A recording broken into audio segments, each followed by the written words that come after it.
رسول اکرم صلی اللہ علیہ وآلہ وسلم نے فرمایا تھا والصدقۃ برہان، کسی کے ایمان کی سچی دلیل دیکھنی ہے یا لینی ہے یا کوئی دینا چاہتا ہے تو وہ تمہیں خرچ کرتا نظر آئے گا۔ ایمان ابھرتا ہی اس وقت ہے جب انسان اپنے ہاتھ کو اس نیکی کے لیے آگے بڑھاتا ہے۔ دوسری بات، شرح صدر، سینہ اس کا وسیع ہوتا ہے، وسیع الظرف انسان میں ہوتا ہے اور بڑا دل اس کا ہوتا ہے۔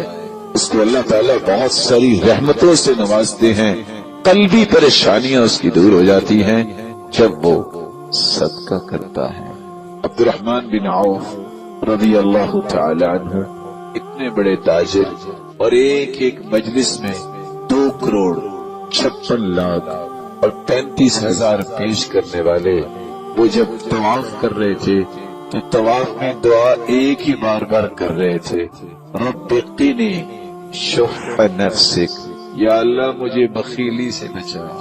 ساتھ جو طواف کر رہا تھا اس نے کہا دیکھو یہ دعا کیا کرتے ہیں، اتنے بڑے مالدار بن گئے ہیں، اور وہ دعا کیا کر رہے تھے، رب قنی شح نفسی، یا اللہ مجھے نفس کی بخیلی سے بچا۔ وہ کہتا ہے ابھی آپ بخیل ہیں، 2 کروڑ دینے والے بخیل ہیں آپ، یہ 100 گھوڑے دینے والے اور اونٹ دینے والے، ابھی آپ بخیل ہیں؟ کہا تمہیں کیا پتا ہے، بس تم بھی دعا کرو اللہ مجھے بخیلی سے بچا لے۔ شرح صدر انسان کو نصیب ہوتا ہے تو اس وقت جب وہ صدقہ کرتا ہے۔ تیسری بات، متقین کی صف میں آ کے کھڑا ہوتا ہے وہ انسان جس کو اللہ ذوالجلال نے خرچ کرنے کی عادت ڈائی ہے۔ اللہ ذوالجلال فرماتے ہیں جلدی کرو اللہ کی مغفرت کی طرف اور جنت کی طرف، لیکن یہ جنت کتنی بڑی ہے، عرضها السماوات والارض، زمین و آسمان جتنا عرض ہے اس کا۔ کس کے لیے ہے؟ متقین کے لیے۔ متقی کون ہے؟ الذین ينفقون فی السراء والضراء، جو لوگ خرچ کرتے ہیں۔ کب خرچ کرتے ہیں؟ جب ان کے پاس خوشی ہوتی ہے، جب غمی ہوتی ہے، ہر حالت میں، آسودگی کی حالت میں تب بھی، مال تھوڑا بھی ہے تو پھر بھی ان کی خواہش ہوتی ہے میں دے ہی دوں۔ یہ لوگ اصل میں اللہ ذوالجلال کے متقین کی صف میں آ کے کھڑا ہو جاتا ہے۔ چوتھی بات، رسول اللہ صلی اللہ علیہ وسلم پر قرآن نازل ہوا۔ ہر بندے کی خواہش ہے میں نیکی کی حقیقت کو پالوں۔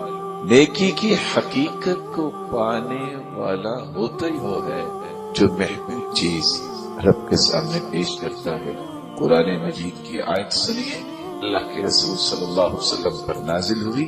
اللہ جلال فرماتے ہیں لن تنالوا البر حتى تنفقوا مما تحبون وما تنفقوا من شيء فإن الله به عليم۔ تم نیکی کی حقیقت کو نہیں پا سکتے جب تک اپنی محبوب چیز اللہ کی راہ میں خرچ نہیں کرتے۔ پانچویں بات جو رسول اللہ صلی اللہ علیہ وسلم نے سمجھائی، جو آج میں اور آپ بس اوقات بھول جاتے ہیں، اور وہ بات کیا ہے؟ اللہ کے رسول نے قسم اٹھا لی۔ اللہ کے رسول کی بات سے پڑھ کے تو دنیا جہان کی ساری قسمیں اکٹھی ہو جائیں تو اس کی صداقت کا مقابلہ نہیں ہو سکتا۔ یعنی ساری دنیا قسمیں اٹھائے اور اللہ کے رسول صلی اللہ علیہ وسلم کی زبان سے نکلی ہوئی بات کی صداقت کو نہیں پہنچ سکتی، لیکن اللہ کے رسول قسم اٹھا لے۔ آپ نے قسم کیا اٹھائی؟ فرمایا میں 3 چیزوں پہ قسم اٹھاتا ہوں، میں نقصت صدقۃ من مال، اللہ کی قسم صدقہ کرنے والے کا مال کم نہیں ہوتا، زیادہ ہوتا۔ دوسری قسم، جو اللہ کی قسم جو تواضع اختیار کرتا ہے اللہ اسے اتنی ہی زیادہ عزت سے نوازتا۔ تیسری قسم، اللہ کے رسول کیا فرماتے؟ میں اللہ کی قسم اٹھاتا ہوں جو اللہ سے نہیں مانگتا، اشکول گدائی دنیا کے سامنے لے کے جاتا ہے، اللہ اس پہ فقیری کے دروازے کھول دیتے۔ تو اللہ کے رسول نے قسم اٹھائی ہے کہ برکت اگر مل سکتی ہے تو اس کو جو صدقہ کرتا ہے۔ اس لیے تو بلال سے کہا بلال یہ کھجوریں کہاں سے آئی ہیں؟ اللہ قسم میں نے چھپا کے رکھی ہوئی تھی. کیوں چھپائی کیوں؟ انفق ولا تخش من ذی العرش اقلالا، اس کو خرچ کرو، اللہ کے خزانے ختم ہونے والے نہیں ہیں. ڈرتے ہو کہ ختم ہو جائیں گی پھر کیا کروں گا؟ اللہ کے خزانے بھی ختم ہو جائیں گے.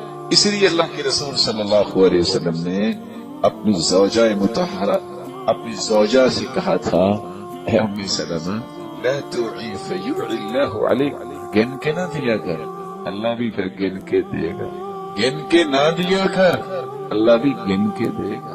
اسی لیے تو سلف کہا کرتے تھے انفق ما فی الجیب یأتیک ما فی الغیب، جو جیب میں ہے تم دے دو، جو غیب میں ہے وہ اللہ تمہیں دے دے گا.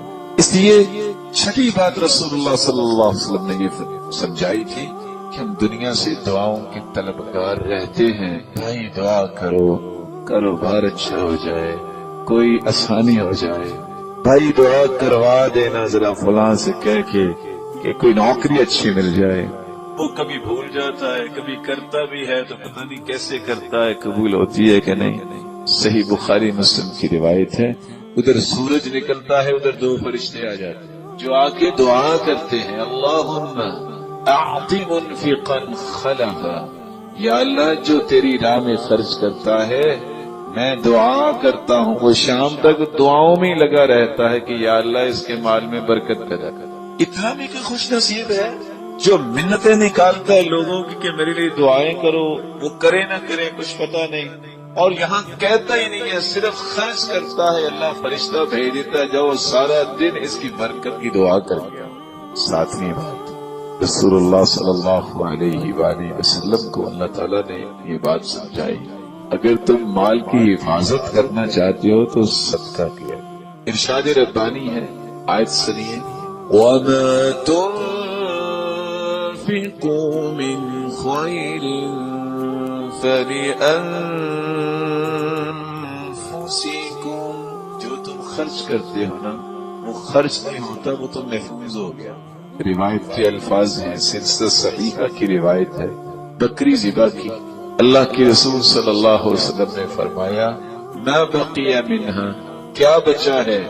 قالت ما بقی منہا الا کتفھا، ساری بکری تقسیم کر دی ہے صرف ایک شانہ بچا ہے. آپ نے فرمایا نہیں، بقی کلھا غیر کتفھا، سارا کچھ محفوظ ہو گیا، باقی بچ گیا سوائے اس شانے. جو ہم نے کھا لینا ہے وہ تو ہم نے استعمال کر لینا ہے، بچا کیا ہے جو دے دیا. رسول اللہ صلی اللہ علیہ وآلہ وسلم نے اسی لیے فرمایا تھا کہ زندگی کی خواہش ہر ایک کو ہوتی ہے لمبی زندگی مجھے مل جائے، خواہش ہر ایک کو ہوتی ہے میری زندگی میں برکت آ جائے. یہ برکتیں، یہ عمر میں اضافہ، یہ اللہ جلال دیتے ہی اس کو ہے. صدقۃ المرء المسلم تزید فی العمر، جو صدقہ کرتا ہے مسلمان ایک تو اس کی زندگی بڑھ جاتی ہے، بابرکت ہو جاتی ہے.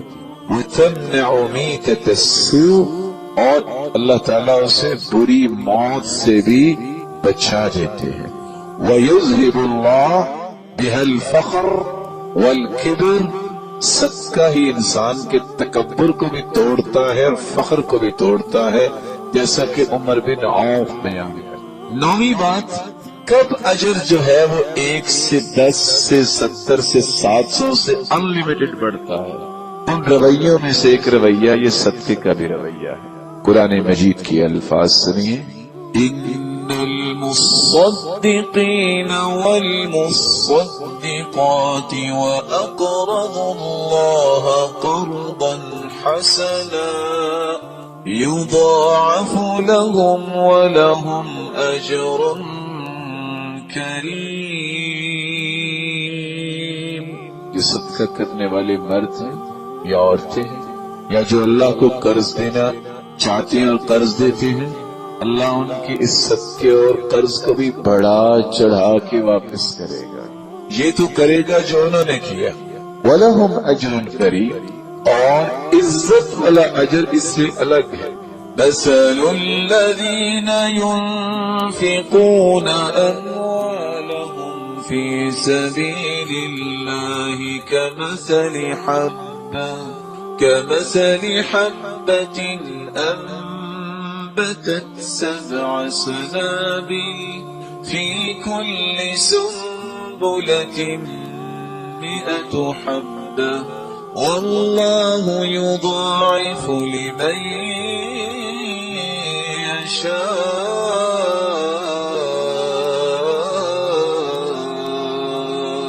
والله عليم حكيم. مثل الذين ينفقون أموالهم في سبيل الله كمثل حبة، خرچ کرنے والوں کی مثال تو دانے کی مانے، كمثل حبة أنبتت 7 سنابل، ایک دانے سے 7 بالیاں بنتی، فی کل سنبلۃ 100 حبة، اور ایک بالی میں 100 دانہ، تو ایک ہی دانہ کتنے دانوں کا سبب بنا؟ 700. واللہ یضاعف لمن یشاء، اللہ چاہے تو 700 سے بھی بڑھا سکتا ہے جس کے لیے چاہے. اس لیے یحییٰ بن معاذ رحمہ اللہ تعالی کہا کرتے تھے ما اعرف حبة تزن جبال الدنيا الا من الصدقة. میں نے دنیا کے بہت سارے دانے تو دیکھے، لیکن کیا کمال کا یہ دانہ ہے جو صدقے کا دانہ ہے، جو قیامت کے دن اللہ اسے نیکیوں کا پہاڑ بنا دے گا. یہ صدقہ، یہ دانہ پہاڑ کیسے بن گیا؟ کیونکہ یہ صدقے کا دانہ. اور اسی بات کو ہی اللہ کے رسول صلی اللہ علیہ وسلم نے سمجھایا من انفق نفقہ فی سبیل اللہ کتبت لہ 700 ضعف. جو دنیا میں خرچ کرتا ہے، اور دوسری روایت میں آتا ہے ایک اونٹنی اگر اللہ کی راہ میں دیتا ہے تو 700 اونٹنیوں کی مہار قیامت کے دن اس کے ہاتھ میں دینی چاہیے. 10ویں بات رسول اللہ صلی اللہ علیہ وآلہ وسلم نے صحابہ کرام کو سمجھائی کہ ایک بات یاد رکھنا، ہر چیز کی حفاظت تم خود کرو، ہر چیز کی حفاظت کے طریقے تم خود اختیار کرتے ہو، لیکن صدقہ ایک ایسی مبارک چیز ہے اس کی حفاظت اللہ خود کرتے ہیں. آپ کسی اینولپ میں ڈال کے کسی کو دیتے ہو، آپ کسی غلے میں ڈالتے ہو، آپ کسی کپڑے میں ڈالتے ہو، آپ کسی جگہ رکھ دیتے ہو، مت سمجھیے کہ آپ نے اینولپ میں ڈالا، تمہیں نظر آ رہا ہے. اخذها الرحمن بیمینہ، وہ صدقہ تھوڑا ہو یا زیادہ ہو اللہ اسے اپنے دائیں ہاتھ میں لے لیتے. کتنا خوش نصیب ہے وہ انسان جس کا مال اللہ کو اتنا پسند آیا کہ اللہ نے اسے اپنے دائیں ہاتھ میں جگہ دی. ثم یربیہا، دوسری روایت میں آتا ہے وَإِن كَانَتْ تَمْرَةٌ، ایک کھجور بھی دو، صحیح مسلم کی روایت، فَتَرْبُو فِي كَفِّ الرَّحْمَنِ، تو اللہ عز و جلال کی مبارک ہتھیلی میں وہ بڑھنے لگ جاتی ہے. حَتَّى تَكُونَ أَعْظَمُ مِنَ الْجَبَلِ، وہ پہاڑ سے بھی کھجور بڑی بن جاتی ہے. 11ویں بات رسول اللہ صلی اللہ علیہ وسلم نے فرمایا، یہ ساری آپ خوشخبریاں سننے کے بعد خواہش تو کرو گے کہ گناہ تو مٹے نہیں ہیں، تو گناہوں کی معافی کا بھی کوئی ذریعہ ہونا چاہیے. آپ نے فرمایا الصدقہ تطفئ الخطیئہ کما یذہب، الصدقہ تطفئ الخطیئہ کما یطفئ الماء النار، جس طرح آگ پہ پانی ڈالنے سے آگ ختم ہو جاتی ہے، صدقہ کرنے سے گناہ ختم ہو جاتے. آپ صلی اللہ علیہ وسلم نے 12ویں بات بیان کی، فرمایا کہ صرف گناہوں کی معافی نہیں ملتی بلکہ انسان بری خصلتوں سے بچ جاتا ہے. وہ کہاں گئی مائیں جن کے بچے نماز لیٹ پڑھتے تھے تو وہ صدقہ دیتی، کہتی یہ کیا بہن صدقہ کس دیے؟ کہا یہ میرے بچوں میں بیماری ہے نا لیٹ نماز پڑھنا، روحانی بیماری ہے، جس طرح یہ جسمانی بیماری کا علاج ہے صدقہ، تو میں صدقہ اس لیے دیتی ہوں وقت پہ نماز پڑھ. بری خصلتوں سے انسان بچتا ہے اس وقت جب وہ صدقہ کرتا ہے. دنیا کے ہر فطرے کا علاج صدقے کو بیان کیا گیا ہے. صحیح بخاری کی روایت ہے فتنة الرجل فی اہلہ ومالہ ونفسہ وولدہ وجارہ، تمہاری ذات کا فتنہ ہے یا اولاد کا فتنہ ہے یہ مال کا فتنہ ہے، یہ بیوی کا فتنہ ہے، یہ پڑوسی کا فتنہ ہے، یہ سارے فتنے کیسے ختم ہوں گے؟ بکفرها الصيام والصلاة والصدقہ والامر بالمعروف والنهی عن المنکر. نماز تو پڑھتے ہو، روزہ بھی رکھتے ہو، نیکی کا حکم دیتے ہو، برائی سے منع کرتے ہو، صدقہ کرو، سارے فتنے ختم ہو جائیں. 14ویں بات اللہ کے رسول صلی اللہ علیہ وسلم نے سمجھائی، داؤوا مرضاکم بالصدقہ. تم کیا سمجھتے ہو کہ دنیا کی کوئی بیماری کا علاج نہیں ہے؟ تم بیماری کا علاج چاہتے ہو، صدقہ کرو، تمہاری جسمانی بیماریاں ختم ہو جائیں. امام حاکم جو مستدرک علی الصحیحین لکھنے والے ہیں، بیمار ہو گئے، ان کے چہرے پہ ایسی بیماری پیدا ہو گئی، بہت پریشانی، دنیا جہان کے علاج کروائے، لیکن اللہ نے آرام کیسے دیا؟ کوئی دوائی نہیں. کہتے ہیں لے جاؤ دوائیوں. اٹھے کسی ایسی جگہ پہ جا کے پانی کا بندوبست کیا جہاں لوگوں کے پانی کی ضرورت پوری نہیں ہوتی تھی، ادھر ضرورت پوری کر کے واپس آئے، دوسرے دن چہرے سے وہ ساری کی ساری بیماری ختم ہو. داؤوا مرضاکم بالصدقہ.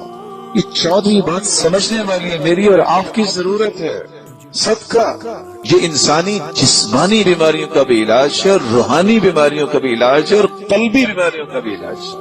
آپ سمجھتے ہیں کینسر کتنی بڑی بیماری ہے، اور قصہ آپ نے سنا ہوا ہے، میں دوبارہ شیئر کر دیتا ہوں. کون سا قصہ میں شیئر کرنے جا رہا ہوں؟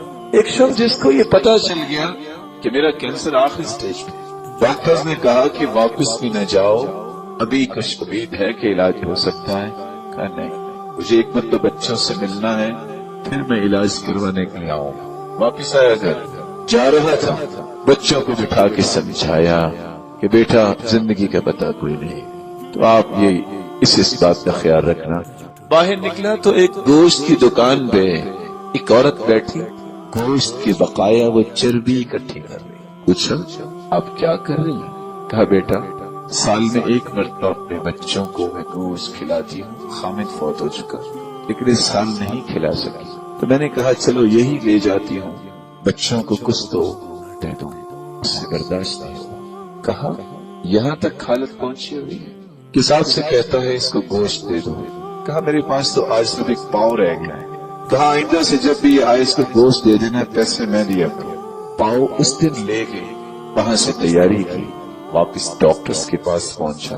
ڈاکٹرز نے رپورٹس بنائی، کہتے ہیں تم وہی ہو جو پہلے آئے تھے؟ کہا جی وہی ہوں. کہا نہیں. کیا تم کسی ہاسپٹل میں ایڈمٹ رہے ہو؟ کہا نہیں. کیا تم کسی طبیب حکیم سے علاج کروا کے آئے ہو؟ کہا نہیں. کیا تم یہ سوال کیوں کر رہے ہو؟ کہا رپورٹ یہ بتاتی ہے کہ آپ کو تو کینسر نام کی چیز ہی کوئی نہیں. کس چیز نے علاج کیا؟ ایک پاؤ گوشت. سلف صالحین میں سے ایک شخص آیا، اس کے گھر میں ایک شخص نے آ کے نوک کیا دروازہ اور آ کے کہتا ہے مجھے 400 درہم کی ضرورت ہے. کتنے درہم کی؟ 400 درہم. وہ جلدی سے آ کے 400 درہم اس کو دیا، اور دینے کے بعد واپس آ کے رونے لگ گیا. بیوی کہتی ہے اگر آپ نے رونا ہی تھا تو آپ اس کو نہ دیتے، اس کو قرض نہ دیتے اگر آپ کے پاس طاقت نہیں تھی. کہا میں اس لیے نہیں رو رہا، میں 2 چیزوں کی وجہ سے رو رہا. پہلی چیز یہ کہ یہاں تک حالت پہنچ گئی ہے کہ میں نے اپنے بھائی کے حال ہی نہیں پوچھا کہ وہ خود مجھ سے طلب کرنے آ گیا. اور اس لیے بھی رو رہا ہوں میرے کتنی مدت سے یہ پیسے پھنسے ہوئے تھے، میں اس کو 400 درہم دے کے فارغ ہوا ہوں، اللہ کے قرض دیا ہے تو جس سے مجھے امید نہیں تھی وہ مجھے پیسے واپس کر گیا. وہ مرضاکم بالصدقہ. اس 14ویں بات کو یاد رکھیے. اور قصہ پھر سن لیجئے، زندہ قصہ. ماں بیمار ہے جو بے ہوش ہے، اور بیٹے کو کال جاتی ہے جلدی ہاسپٹل پہنچا. اس نے کہا لگتا ہے کہ آج کوئی فیصلہ ہی اللہ کرنا چاہ رہے ہیں. آفس بند کیا، گاڑی میں بیٹھا، نکلنے لگا تو ایک ٹوٹی ٹانگ والی بلی نظر آتی ہے. اسے رک گیا، اس کو دودھ ڈالتا ہے. واپس گیا تو ماں کمرے میں موجود نہیں. پوچھا میری والدہ کدھر ہے؟ کہا دوسرے روم میں ہے. تو سمجھ گیا کہ یہ تسلی دے رہے ہیں، ظاہر دوسرے کمرے میں لے گئے ہیں، اس کا مطلب ایکسپائر ہو گئی. لیکن جب دوسرے کمرے میں پہنچا، جو مدت سے قومے میں تھی ماں وہ ہوش میں تھی. پوچھا یمنا میری ماں یہ کیا؟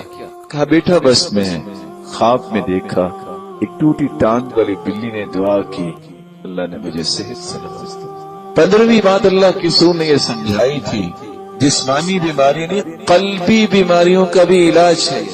ایک شخص آ کے کہتا ہے اللہ کے رسول صلی اللہ علیہ وسلم دل بہت سخت ہے. آپ نے فرمایا ان اردت تلین قلبک، اگر اپنے دل کو نرم کرنا چاہتے ہو دو کام کر لو. اطعم المسکین وامسح رأس الیتیم، مسکین کو کھانا کھلا دو اور یتیم کے سر پہ ہاتھ رکھو، اس کی کفالت کرو، تیرا دل خوبصورت ہو جائے. 16ویں بات، ہر شخص کی خواہش ہے، گرمی بہت ہے. پتہ ہے قبر میں کتنی گرمی ہوگی؟ پتہ ہے قبر کے حالات کیسے ہیں؟ یہ صدقہ ہے جو آپ کو قبر میں دو فائدے دے گا. اور قبر جانے سے پہلے کا فائدہ آپ نے سن لیا، تدفع میتۃ السوء، بری موت سے اگر بچائے گا تو تمہیں صدقہ بچائے. اور حدیث کے الفاظ کیا ہے؟ ان الصدقہ لتطفئ عن اہلها حر القبور، قبر کو ٹھنڈا کرنے والی اگر کوئی چیز ہے تو صدقہ ہے.